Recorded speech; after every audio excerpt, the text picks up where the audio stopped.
আজ বিকালে আমরা সবাই লনে একটু হাঁটাহাঁটি করছিলাম, আর এরই মধ্যে চোখ গেল এই যে গাছের নিচটাতে। তো এখানে দেখি এত সুন্দর শাক হয়েছে। এমনিতে তো এখানে আমাদের অনেক রকম শাক পাওয়া যায়, মানে থানকুনি শাক, আরও বিভিন্ন ধরনের শাক আছে, কিন্তু এই শাকটা না খেতে কিন্তু দারুণ লাগে।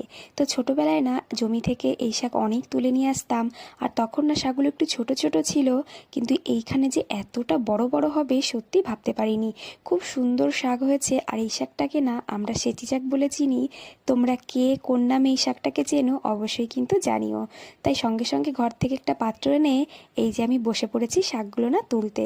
তো দেখো দেখতে দেখতে কিন্তু অনেকগুলো শাক হয়েছে।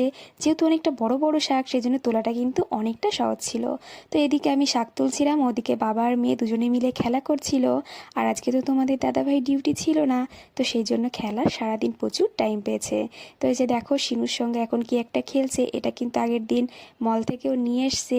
কি দূরে ছুঁড়ে মারলে কিন্তু চলে যায়, বেশ ভালো। তো শিনু কেমন করে খেলছে সেটা একবার দেখো। তো শিনুও বেশ ভালোই খেলছিল।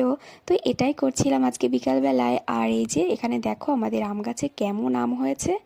এই যে দেখো আম কিন্তু এখন মানে প্রচুর পেকে গেছে, প্রচুর পড়ে গেছে, আর এখনও কিন্তু গাছে প্রচুর আম রয়েছে।